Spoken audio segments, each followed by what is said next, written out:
Sorry about that. Excuse me. Good evening, good evening, good evening, everyone. Welcome. I am Eric Hall, your success concierge, and welcome, welcome, welcome to the night stream. Make sure y'all hit the like button as you come in here. It is the eve of Thanksgiving. I just wanted to come in here and give some individuals a little some on this particular evening. Some of you may be on the road going to your destination. You may be at home cooking up those last few dishes and whatnot to prepare for your holiday season. So I just wanted to come in here and just spend a little bit of time with y'all before I go and do my thing. Of course, you know your success concierge. I've been traveling a little bit. I was out and about up in the land, Cleveland, if you know, last week, visiting some family, also doing some things and enjoying some sights. You saw me out and about. And so, yeah, I'm ready for this part of the year, this part of the season. Family is definitely important. So I know if you're out there traveling, salute to you and safe travels to you and wherever it is that you may go.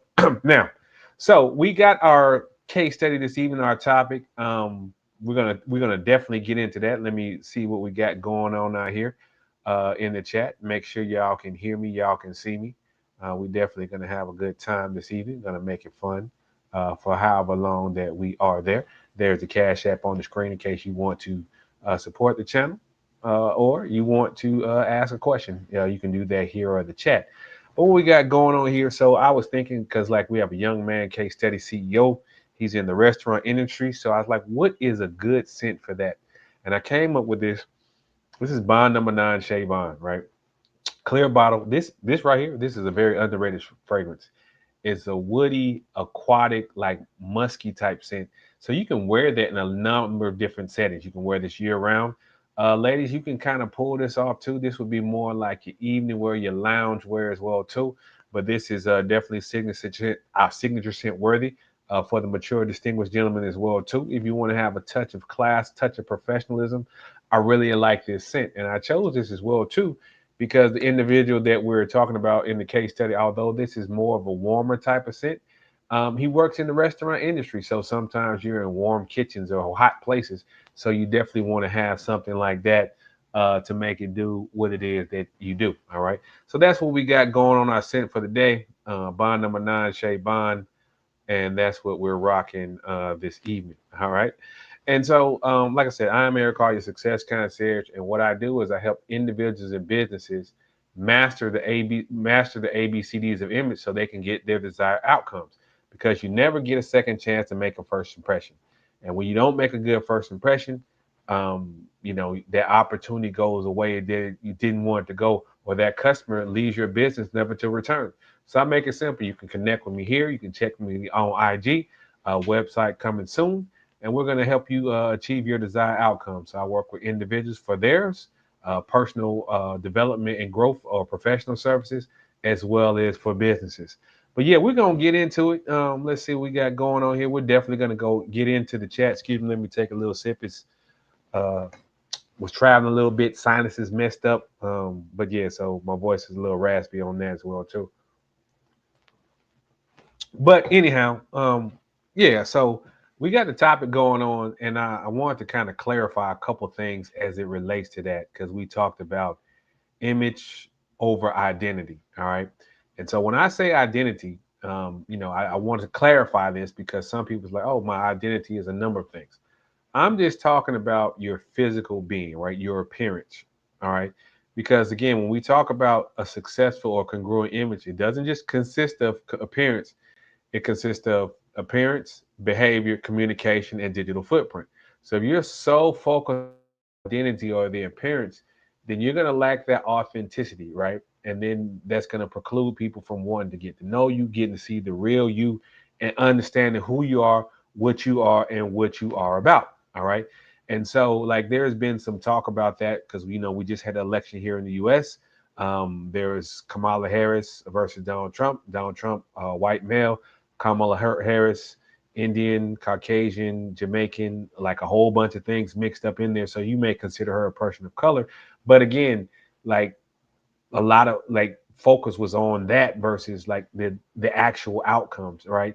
And then also too, we've had some Supreme Court rulings where they talk about getting rid of affirmative action. Some companies are moving away from DEI, which is identity, right?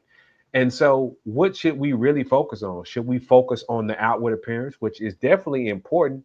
That's not the sole thing we folks should focus on. And that's why I chose to pick image over identity, right? Because again, image, appearance, behavior, communication, digital footprint, and that encompasses all those things to be congruent.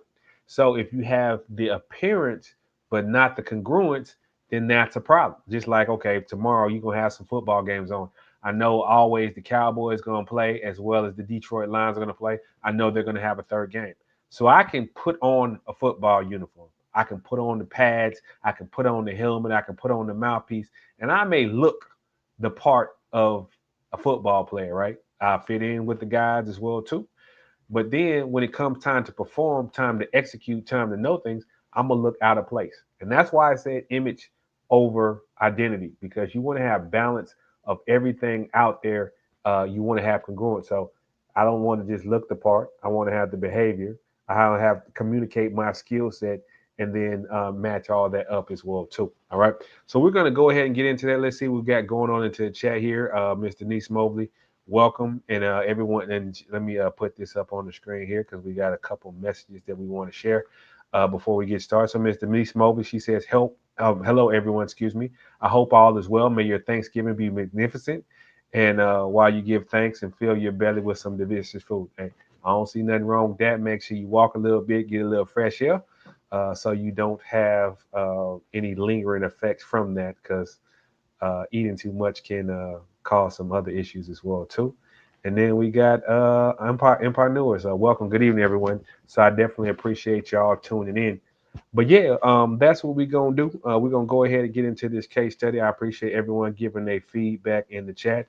And of course, like, we're gonna get into the case study. I want to talk about it. It's not very, very long or very detailed, but it's very, very important. So you can see a couple of things. There's a couple of lessons that I took away from that, and I definitely want to share with everyone else.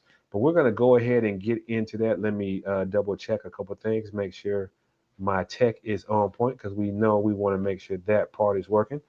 Let's go here. Let's start share the screen here. Excuse me. Let's go here. Yeah, I'm really enjoying StreamYard. Like, that's one of the platforms that I use to broadcast. A lot of YouTubers use that as well too. They have really added some enhancements and some features to what it is we do here, making things a lot easier, a lot more manageable, so to speak. And so that's definitely a great thing as well too. Give me 1 second here. Let me check this here.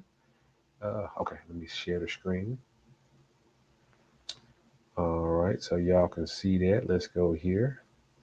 Put that up on the screen there. Let me check. Let me check, make sure it's advancing, because sometimes it does not. Let's see here.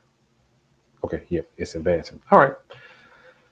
So I am Eric Hall, your success concierge, and today we're doing our case study on Damola Adamolekun. I probably butchered his name, but that's our case study, and we're talking about image over identity. So let's get started. So we're gonna go get into the case study this evening. This is an interesting young man. It's not, and the funny thing is, for all the success that he's had, or the things that he's doing, there's not a lot out there about him, but I definitely want to share this because, again, those who don't know, this is the CEO of Red Lobster, and he's a young man. He does not fit the typical mold of a CEO, nor does he fit the typical background. But we're going to definitely go into this, and we're going to learn some lessons from this. So we're going to go ahead and jump right into the case study. All right. So, family background, y'all know I'm gonna do it. If I can find some pictures, I'm gonna find them. And this is a family, and so also too, like, I want to make sure that everything is as accurate as possible. So, yeah, I search the internet, I find these things. So if it's not, I do apologize in advance. Not intentional, because people want to come for people's helmet and suit. But anyway, family background: he was born in 1989 February, so he's right around 35 years old. He's born in Nigeria, so he's of the Yoruba tribe. Father was a neurologist and mother was a pharmacist. So he spent his early childhood in Zimbabwe, spent some time in the Netherlands, and then he moved to Springfield, Illinois at 9 years old. He's also an American citizen as well as Nigerian citizen. His family relocated to Columbia, Maryland, and that's where he attended high school. But even at a young age, he always had a passion for business. He had his first stock portfolio at the age of 16. Now that's amazing, because I remember, it may be a lot easier now than it was back then, because I remember when I was young, we had the mock stock. We played the stock market game. Now you have all these applications that allows you to invest in open portfolios for yourself, for your children. I saw Empire Newers in there. I know that's some of the things that they do as well too. Education. So bachelor's arts in economics and political science from Brown University. He served as president of Brown's investment group and was a member of the university's Ivy League champion football team. When we talk about football, We're not talking about American football. In this instance, we are talking about international football, which is soccer. He also obtained his MBA from Harvard Business School, where he was a portfolio manager for the HBS and investment club. So even like before he started his career, he had a passion for business, passion for investment. Now, here's the thing that you have to realize as a person who invests or someone who invests and does these type of things. These are individuals who do their due diligence. Typically, they evaluate companies. They see what they do well, what they don't do well, and you're going to see more about this as we go into some of his career choices and paths. So he began his career as an investment banker at Goldman Sachs. Worked in private equity. He also had held board positions at P.F. Chang's, Indalay, New Leaf, National Restaurants Association, and International Tower Hill and Mines. All right. So let's talk about how he got to P.F. Chang's. So he was working with investment company Paulson and Company by billionaire hedge fund John Paulson. All right. And so in 2019, P.F. Chang's went up for sale. So one thing, Damola was, he tracks companies and he looks at different types of things and investments. And they say he was also too a former service industry member in his youth. I couldn't find that, but I know he said that before. So he persuaded Paulson to buy the controlling stake. Now, what happens when you buy controlling stake in a publicly traded company? You have control of the board, essentially. When you have the majority share, you can start appointing people. You can move people in, move people out. And so he became the chief strategy officer for P.F. Chang's. And then in 2020, he became P.F. Chang's first Black CEO. And this was done at 30 years old. All right. And we're going to talk more about the significance of that just in general as well. All right. But he had a lot of success at P.F. Chang's. Like he took over, as those of you know, this was during shortly before or during the COVID-19 pandemic. And he helped P.F. Chang's launch their to-go brand as well as their delivery brand. And that led to a lot of growth for the organization. He returned them to profitability. So in 2021, toward the tail end, their sales increased 31%, did $1 billion in revenue, which is good coming out of that type of situation. He stepped down as CEO as P.F. Chang's, but he remained involved in the brand as part of, with private equity. And for those that don't know, there's a thing about private equity companies. One of the reasons why private equity companies are very profitable or give you a high return on investment is because they don't look to hold things long term. They look to turn in or invest in a company, get them going strong, and then get out. So they're not typically not long term investors. So you have to be savvy. You have to make an impact quickly, immediately, and that's what private equity brands do. All right. And so after that, there are some things going on at Red Lobster. So in 2020, there's a shrimp supplier, Thai Union. They gained 49% of Red Lobster. All right. And so when they did that, they created a toxic environment. So they brought their own people in. As I said, when you become, majority shareholder, majority investor, you can bring people in. So as they brought people in, some people left who were Red Lobster vets, some left voluntarily, some were forced out. But here's the challenge. Thai Union was a shrimp vendor, not a restaurant operator. So again, one of the things that would make the shrimp vendor happy may not be so good for the restaurant industry. So Red Lobster had this thing called endless shrimp. Shrimp vendor, you happy because you bringing in tons and tons of shrimp to the business. But the business of itself, they lost $11 million following the endless shrimp. And that was a huge strain on the kitchen as well as the customers who are regulars, but also too on the business as well too. So Thai Union, they decided to divest and they took a $530 million loss. All right. So May 2024, which is this year, Red Lobster filed Chapter 11. They closed 93 locations. They had $1 billion in debt, and I think they had like $30 million on cash on hand. June 2024, Fortress Investment Group, they expressed interest in acquiring it. And then August 2024, they appointed Damola CEO of Red Lobster. And one of the things one of the reasons why he wanted to take on this particular challenge is because he said, okay, they're one of the first successful casual dining chains in the U.S. to scale on a large basis. Also, too, he remembers like that was one of his first childhood experiences eating at Red Lobster, having crabs, having those type of things. So it was a bit of nostalgia as well, too. But his approach, overall, because again, he took over August, September, and we're in November, which is 2 months behind, 2 months after that. So his approach was overall to focus on incremental changes rather than complete overhauls. And so they've had some updates to the menu, and that's already showing dividends with sales increase. All right.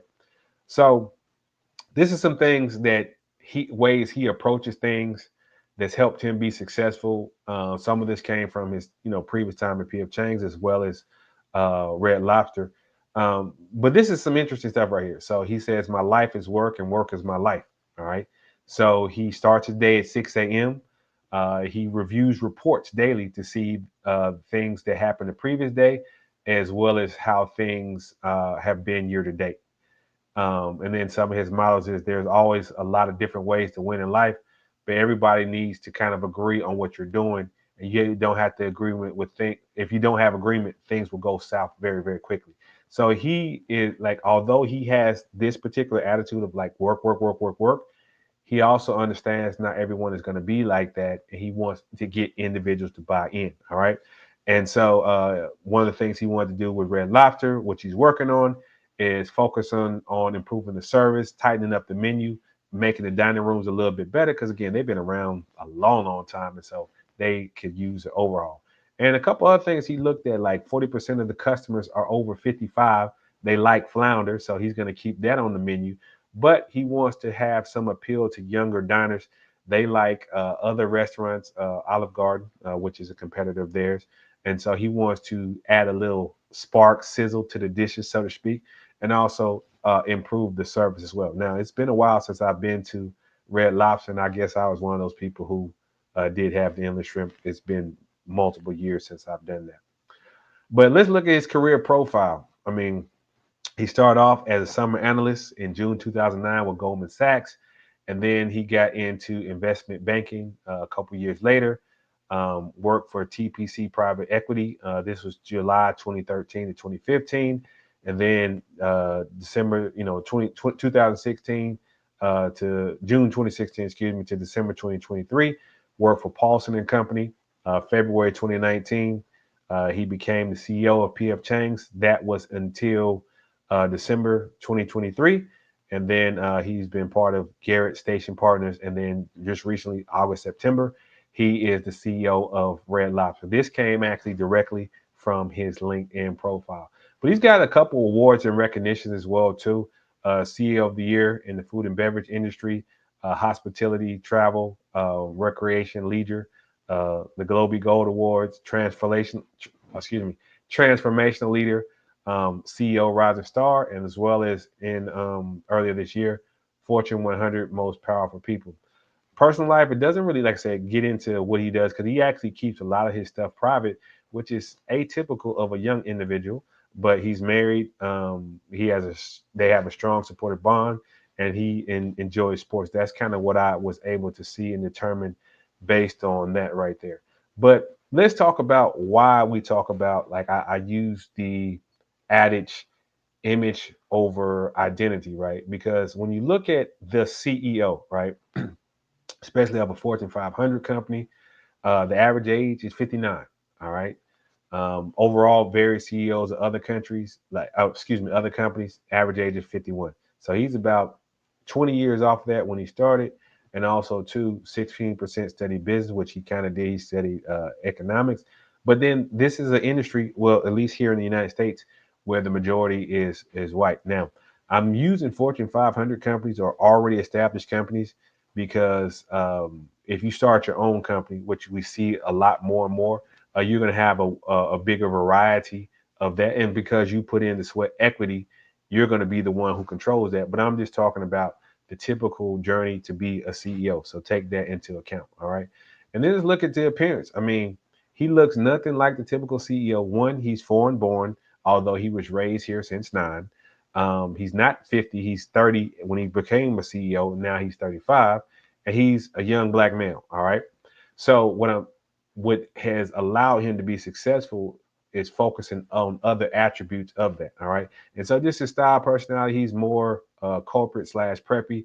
Again, he works in the restaurant industry, so he may wear ties every now and then, but not so much. All right. Behavior. He dedication, empathetic. He's efficient, and he's a workaholic. Those are some of the attributes that he has. Also, too, he keeps a lot of his stuff private, and he's very focused. As I say, he's very, very detail oriented. And so these are things that makes him successful versus what he looks like. All right. And then communication, he's doing like board meetings, staff, investors. You'll see some of those things there. And then he's done interviews. That's part of the digital footprint. So like, comment, share, subscribe. I'm Eric Hall, your success concierge, and this concludes our case study on the CEO of Red Lobster. All right, so thank y'all for tuning in to that part. I told you it was going to be short on that, just because again, I wanted to keep things succinct and to the point. And I know a lot of preachers. I was never a long-winded person, so I keep things direct and to the point. So let's see any comments that we have, and then of course we're going to go to your questions. All right. So one of the comments is intelligent parents. Absolutely.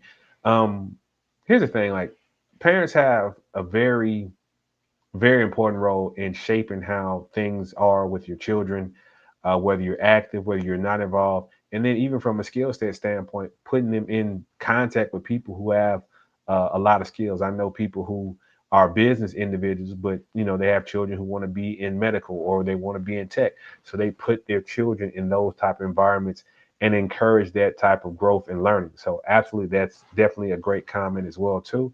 And then another thing you said, impressive. Absolutely. Because the thing is this, right? You're shaped by your experiences, right? And also your choices. So you want to empower individuals to have choices, have options, and then take accountability for those decisions. I see a lot of individuals that I work with, they simply have no idea what they want, no idea how to track, no idea how to measure. Uh, but it's amazing how things get done like that. But that's what we got there. And let's see if we have any questions in the chat. I know we always have some good questions from individuals here, but let's see what we got here. All right, let's see here. This is a good question, right? So, how would you style a young CEO? Well, that's a bit of a challenge, like, because I would need more information. So a couple of things that's important for me in understanding like the young CEO, the style. Okay, as I always say, like, where when we talk about the 3 questions that we ask, where you're gonna wear it to, what's the message you want to send, and what's the cost per wear. So the styling of that individual is going to depend on a lot of different factors. Like, one, what type of industry are they in? Because okay, this individual is in the restaurant, so that's a little bit more interactive, more casual. Let's just say he was starting a fintech company, totally different environment, or he was starting a tech company, totally different environment. So what I would want to understand about that young individual, that young CEO, is the industry that he or she worked in. All right. The industry that the type of customers that they want to attract or want to deal with. And then the other thing, what's the message that you want to send to those individuals? So you may want to have a laissez-faire type attitude. We're fun. Like, I've worked places where people brought their dogs. People can wear a t-shirt. They had tattoos. Like, all these type of things matter, regardless of the age that you have, specifically for a young person as well too. So that is a good question. But again, I would need more information on the industry that you're working in and what is the message that you want to send. But I will say this: I do have a client. This young man, he's in finance, right? So he's not a CEO, but he's someone who deals with, in the banking and financial industry. Now he's in his, I want to say mid-20s, right? So a couple of things that I told him, right? Because one, talking about finance and money in general, that makes a lot of people uncomfortable, and you have to establish a lot of trust with that. So I gave him the tip to like, okay, you can't really express yourself at work. You have to do the basics, the blues, the grays, the browns, the blacks. That's what you have to do. You can't come in there like I could because I'm a little bit older, but you can't come in with polka dot. Certain pinstripes you couldn't come in because again, you want to establish yourself as someone who's knowledgeable, likable, and trustable, right? And so if you, as a young person in the finance industry, are coming in a little bit too expressive, they're gonna might question a lot of things about that. So that is definitely a great question. Um, I definitely appreciate that as well too. I enjoy working at with individuals like that. So salute to you if you're tuning in. I know sometimes you do come in here, but salute to you as well too. Hope all is well with you in the DMV. Let's see what else we got here. Oh boy, y'all be trying y'all be trying to get me. So again, I answer all questions that come in here. So what are your thoughts on the shift post election on the messaging from the White House? It's funny, it's interesting, right? So it's not just the White House, like a lot of media as well too. Prior to the election, they were calling certain candidates a derogatory dictator person before who happened to kill a lot of people. They were saying this, they were saying doom and gloom, existential threat. Now their message is, oh, well, we can work with them, we can chat with them, we can do that. So it makes me and probably a lot of other people question, were you really, or were you lying then, or were you lying now? Um, in general, like the trust in media has been falling dramatically. And so, yeah, they changed their tune when they didn't get the outcome that they wanted. And so what that kind of shows me, it was just all talk initially. Just remember communication and behavior. So the communication is one thing, but their behavior is something different. So they really didn't believe what they said they believed. So you take that for how you want to take that. You take that as with a grain of salt as well too. Let me check over here on here because I know sometimes I get questions over here to this phone as well because I did miss some last time. So let me check. We good over here. But yeah, let's see what else we got. Other type of questions that we have here. This is a good one right here. All right. What are your thoughts on men's square-toed shoes? Throw them out. Don't buy them. Because here's the thing, right? So a few years back, there was a trend of men with the square-toed shoes. Um, I did say throw them out, but just depending on your style, personality, uh, that's not what you kind of want to do. Because especially when it comes to dress shoes, the square toe, it just lacks sophistication. Now, if you're doing boots or something like that, I've seen people in the golf or that type of look. Oh yeah, go ahead and rock the square toe shoes. But it's not a staple of style. And again, when we talk over here, right? We look at building a long-term timeless wardrobe. And part of that is having things you can wear 20 years ago as well as 20 years from now. All right. So there was a quick, short-lived trend, and some people may continue to do that in the future again. But again, I personally wouldn't recommend that unless your style personality fits into one of those particular categories, just because again, it's gonna wear itself. It's gonna be dated very, very, very quickly as well too. So that's what we have on that. Man, I really enjoy these style questions. Let's see what else we got over here. Well, I enjoy all the questions because they're all good anyway. Because again, I have to constantly learn and grow myself as well too, which ties into this question right here. Have you ever used the image consultant or personal coach?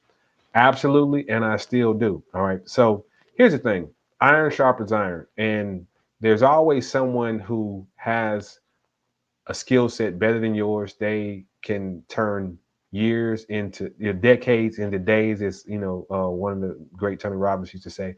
But they have knowledge and insight that you don't have, right? And just like you may have a stylist, or a barber, but they go somewhere and get their hair cut. They go and get their cars done. All these type of things. So yeah, I do talk with other image consultants to one learn the business, learn different type of skills, and then also too, from a personal coaching standpoint, just like if I were to go train, like you have professional boxers, professional athletes, they have trainers, right? Because again, they able to stretch them, push them, monitor, help them track their progress, help them track their goals. So me as a success concierge, I am no different. I have those type of individuals that I work with too. And I encourage you to have those as well too, whether you're working with myself or you're working with someone else. It's always good to not live in the echo chamber for two reasons. One, another individual can see some blind spots or things you haven't thought of or haven't seen, or they can challenge your thought processes and ideas. And when they challenge that, that makes you stand on your square and say, "Hey, I looked at this and I was not correct on that, so I'm going to make this new paradigm, new change." Or, "Hey, I looked on this and that validated what I did." You know, you can't be successful without being tested. Athletes get tested on performance with physicalities, business based on success. Parents, your children are going to test you. So again, we all go through tests and whatnot, and this helps you get better and grow. So yeah, that is the answer to that. Let's see what else we got here in the chat. I think we have a comment question. All right, this is a good question right here. Do you feel that a female could successfully run this country? It would be a challenge, and I'll tell you why there's a challenge. And you know, I just deal with reality, and you can like it, you can not like. I deal with reality. So we live in a society in general that does not hold women accountable. And what I mean by that is, like, even with Kamala, when she lost, they said, well, she lost because she's a woman. She lost because people are sexist, people are racist, although the majority voter class in this country is women. So for someone to be a leader, right, they have to be accountable. And so that means they would have to be able to be criticized, good or bad, and be able to handle that without the other intricacies of that. And so, you know, I've just seen just in media when some pressure gets hard, they handle those things with kid gloves. Like, so a leader, you know, if I'm going to put my life on the line, I want to know that you're as all in as am, and you don't have a escape hatch or a safety hatch. And we haven't really seen that in mass. So that's why I think it would be a challenge for a woman to do that effectively. People would have to really just see her as just exceptional, meaning they don't see her as a woman; they just see her as great in these areas, right? And so we'll see. That's my feedback on that. So that's the challenge as well too. I know we have some very dynamic ladies here as well. I've been around some as well too, but I still stand by that particular assessment. So we'll see. Anything is possible. Again, uh, from a standpoint of image versus identity, which we talked about, is they would have to say, okay, I just see a name and I see qualifications, and this is what they do, and they're going to do a great job, right? So just like we talked about Damola, like if you looked at his success, okay, yeah, he happens to be young. Oh yeah, he happens to be black, but he moves the needle, like move the needle, and they bring him in to move the needle. So we need other people like that, and that just goes for regardless of gender, race, all the other stuff.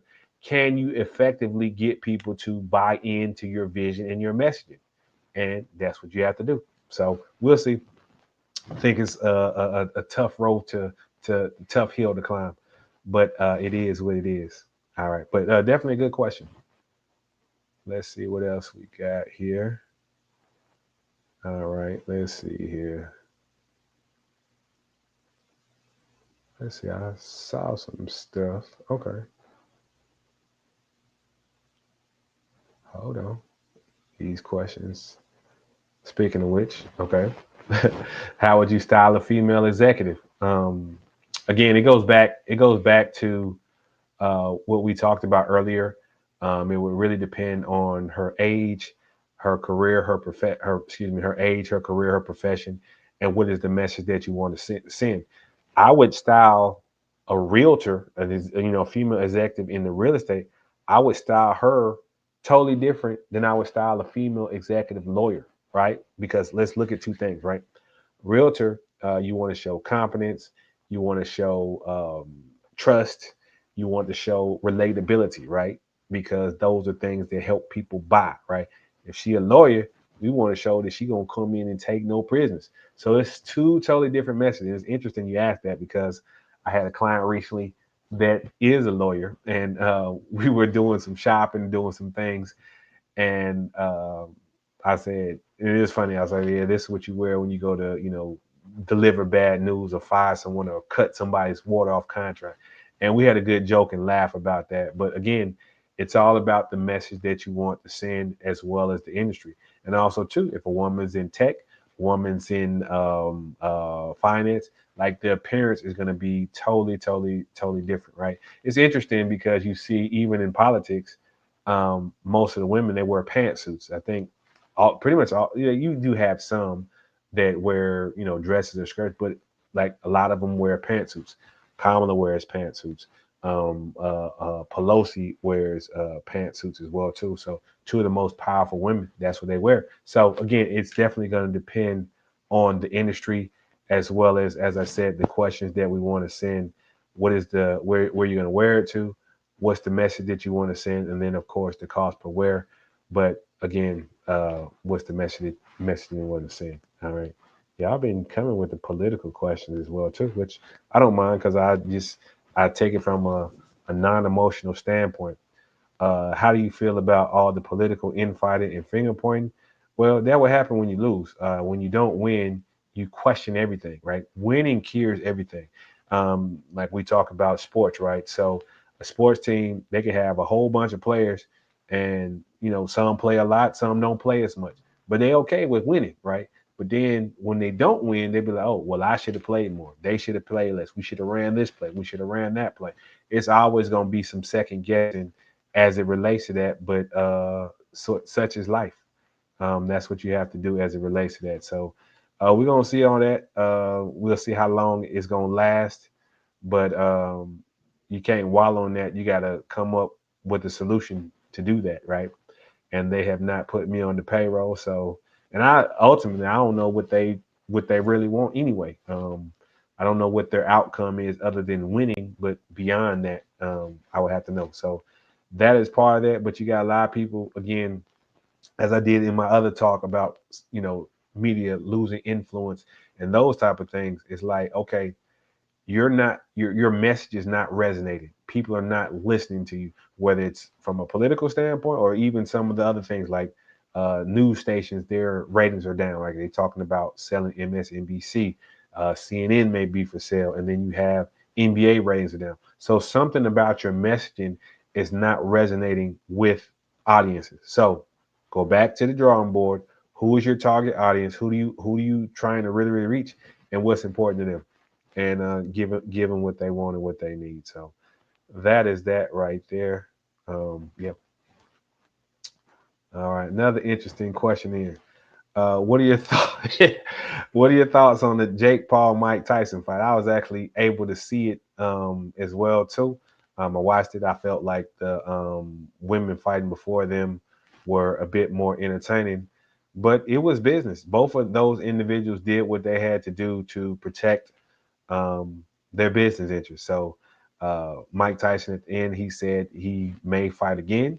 So he got paid $20 million. So okay, of course, go do that. Jake Paul, he's an entertainer, so he does what he does. From a standpoint of people, like the one thing that disappointed me about this wasn't necessarily the outcome. It was just a lot of standing around. Like when I say standing around, like statue on statue.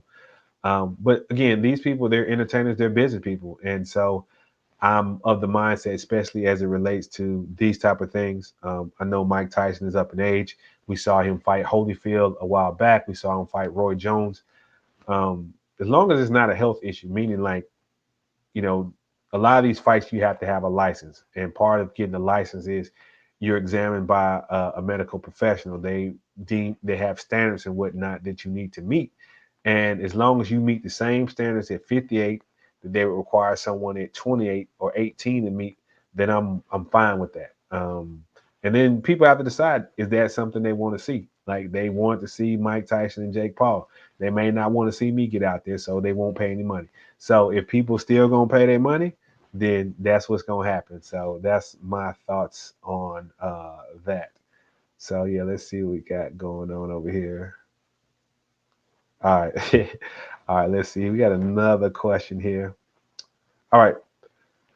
So, what is the opinion on all the emotional breakdowns that happen and still happen after the election won by Trump? The opinions is entertaining. Again, like I said, when you put your heart into something and it doesn't go the way you want to go, then there could be a challenge.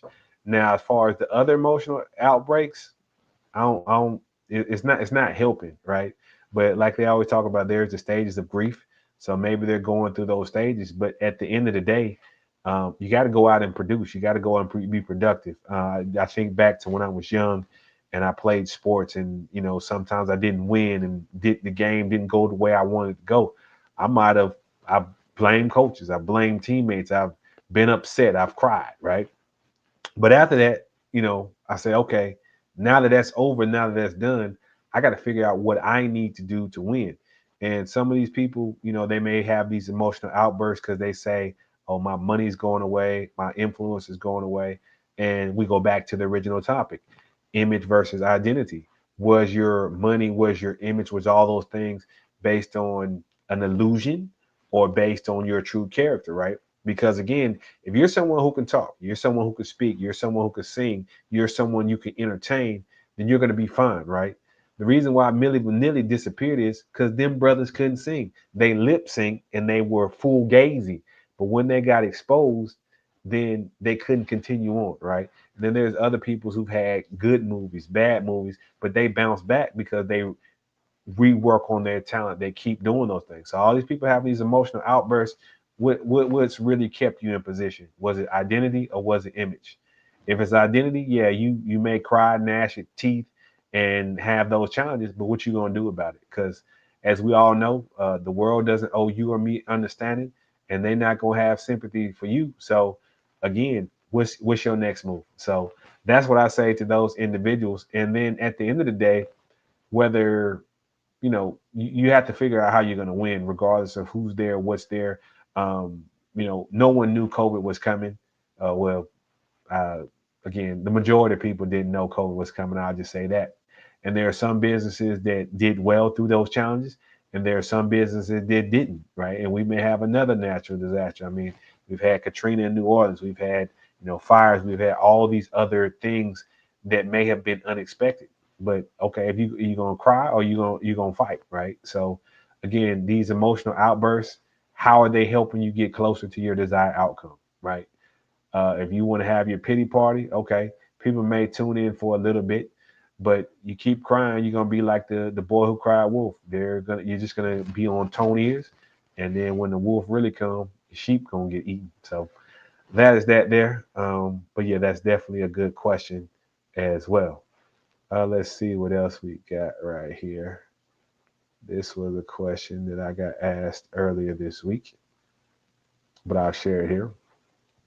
Can a color other than white be worn with dinner jackets? Yeah, absolutely. So, for people who don't know, dinner jackets, those are like the tuxedo, or they call them dinner jackets because that's what they are. But a lot of times people associate those with tuxedos, right? And can you wear colors other than black? Of course. I mean, excuse me, colors other than white, of course. Again, it really depends on the materials, the patterns, all those type of things. I've seen people wear pinstripes. You can definitely make that work. You just have to look at what's the mess you want to send, what color the jacket is going to be, and how you want that to blend in with the denim jacket. And you can choose your shirt as well as you can choose your other accessories, whether it's going to be a tie, cummerbund, or even tails, shoes, and whatnot. So uh, but here's what I will say too when it comes to messaging. It depends on the occasion. Like if it's something super, super formal, then no, that's not going to work because again, uh, there's more rules or strictness to it. We live in an era where there's a lot more casual, a lot more leniency, a lot more expression. People can wear blinged out. They can wear green, red, purple, like velvet, all type of things on their dinner jacket. So you do have a lot more expression of that. So I would say yes, depending on the occasion. We just have to look at that as well too. All right, let's see what we got here. Oh, y'all asking this. Am I cooking for Thanksgiving? No, I'm going to visit and eat other people's food. But yeah, I mean, I've cooked before, and I may cook Friday, but I'm definitely going to be visiting some individuals, and so I will be enjoying their company as well for Thanksgiving. So, but yeah, I do have some skills as it relates to that, but I will not be cooking this year as it relates to that as well too. So let's see what other type of question. Oh, you know what? I forgot to put the link in here. I just been going, doing my thing. But I will put the link in here in case anyone wants to come up here and chat in these last few minutes. Because again, I like to keep things short, succinct, to the point, in case yeah, never be long-winded as well too. Let's see if we got anything else over here as it relates to that. Let's see here. I think we got some more. Just gotta find them. They're all in the queue here.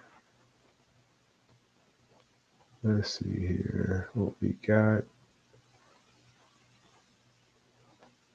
Yeah, they just come in here to the queue, and then I have to find them. Let's see here.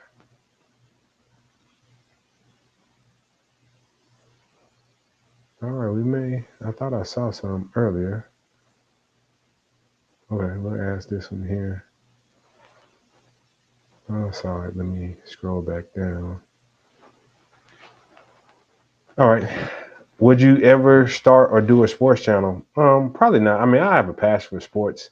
As you saw, I did go and check out the ball game the other day, and I do enjoy that, but I don't know if I have the bandwidth or capacity to do it.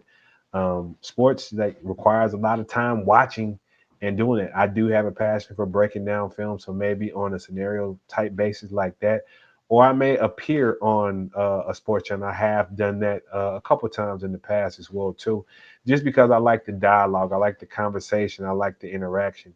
But as far as me doing that full time, at this time, I don't see it. It's just those individuals who do that, man, y'all, they're amazing because again, they have to watch games, they have to attend games, they have to go and do these type of things as well too. So I don't know if I can do that, but I salute those individuals who do. Let's see what else we got over here from a question standpoint.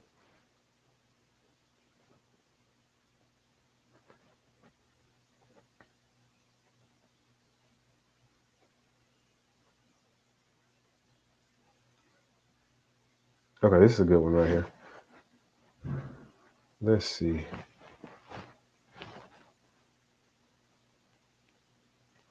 This is an interesting question right here. Do your friends and family ask you style questions?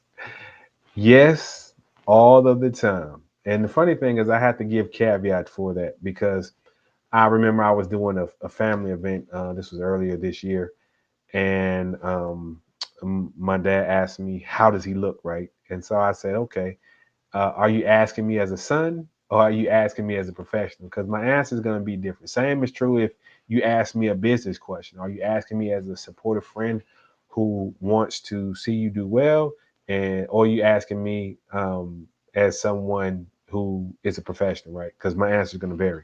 So again, I do get asked about that. I get asked to borrow clothes, like this all type of questions, and then sometimes if I see a family member who does, I was like, what were you thinking when you bought that? There's someone in my family, you know who you are. You had them funny white shoes. I'm glad you got rid of them, but or at least I hadn't seen them recently. But you did have those funny white shoes as well too. But no, I do ask, and like I said, I like to have them work with them. I had a family member wanted me to help her go through her closet and pick stuff to keep, stuff to stay, and we just and again we followed the same principles. So if there's outfit in there, like when the last time you wear it, and if you're gonna keep it or thinking about not keeping it, where you gonna wear it to? What's the message you want to send? And this is this still excuse me, is this still a value added piece of your wardrobe that you need? So I still do that. Sometimes it's fun.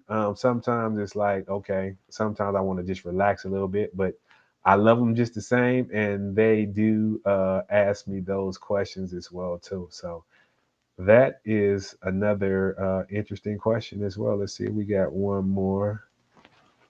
Let's see. I think, let me check over here because this question came in. And let me put it in here.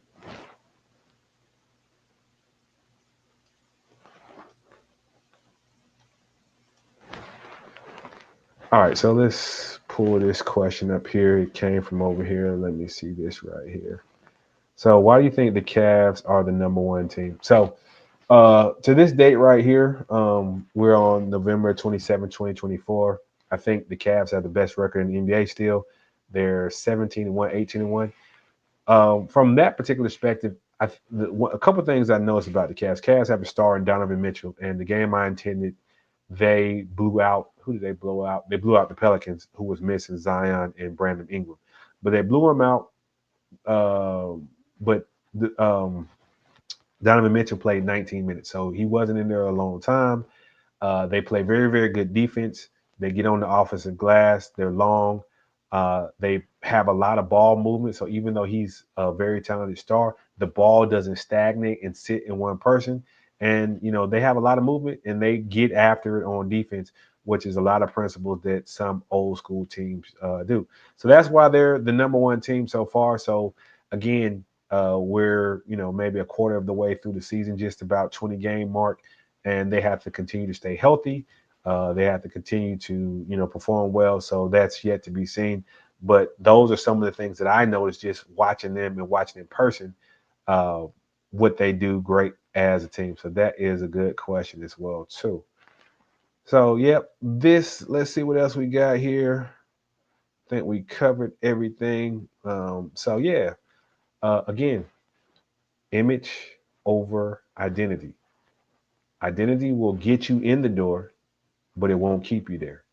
Identity will allow people to see you, maybe make initial first impression, but it won't make them like you long term.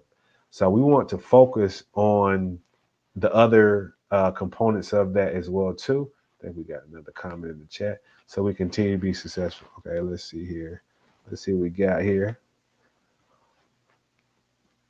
All right, so we got, okay, the Lioness of Videography. She says, "Hey Eric, I hope everything is well. May you speak on incorporating color patterns and other objects in the style." Absolutely. Okay, yeah. So here's the thing, right? When we talk about colors and patterns, it's like framing, right? Like you may put a picture, like you may have a picture in the wall and you frame it, right? And you may have a living room or a space and you frame it. That's what colors and patterns and other things do, right? So let's just say, for example, you have an individual who has good facial features, right? So we may do some things. If it's a woman, we may pull her hair back, really highlight the face, maybe even have earrings here, right? The earrings, because what's it going to do? It's going to frame this area right here. And then I had a friend, he was a little bit bigger in the stomach area. And so we want to not put the focus on the stomach area. We want to put it on other areas. So you may have good chin, you may have good eyes, good, chest area, good legs. And so we use these type of things to frame the body, right? And the color. And then also too, as it relates to color as well too, what's your skin tone like? It's interesting because even as an image consultant, I'm taking courses and learning and understanding things about a person's color, or like, are they a warmer color? Are they a fall, summer, spring, cooler color? All these different type of things, right? So that matters on how your things highlight with you and whether in your skin. So me, I tend, I'm fairly fair skin. I tend to wear things that don't necessarily clash with my skin, and I do the same thing for those individuals. Also, too, if you're accessorizing, what do you want people to focus on? You may want some on the wrist because you're shaking hands, or you're cooking, or you're speaking, and you want people to focus on this area right here. So it's all about what area we want to frame on we call it your canvas or your silhouette, and then we incorporate things of that nature like that, right? From hats, glasses, as you see, I have appreciation for. and I'm looking forward because I just ordered some, so I'll be picking them up this week. But all those things matter as it relates to incorporating those type of things, and then certain patterns as well too. They could have a slimming effect. They could have a larger effect. So I've had some clients who were shorter, and so the way we did things, we looked at pants with stripes and different patterns to make them appear taller. So you focus on that as well as what we did in the midsection to kind of break those type of things down. So that's how we do that as well. Salute to the Linus of videography. Uh, it's that time of year. Winter babies. That's all I will say on that. But again, thank you everyone for tuning in. Definitely appreciate you. To all those traveling, safe travels to you as you go and journey, as my uncle and aunts and grandmas would say, on the highways and byways, or the airways, depending on what you're doing. Also, too, if you're hosting, may it be good times. May you enjoy yourself as well, too. So all those things make a huge difference as well. So I thank y'all for tuning in. Happy Thanksgiving to you. I'm grateful for all the things and blessings that I have in my life. I'm grateful for life. I'm grateful for you. And I'm grateful to be here in this moment right now where we're at right now. So again, happy Thanksgiving to everyone. Salute. And we are out. Good night, everyone.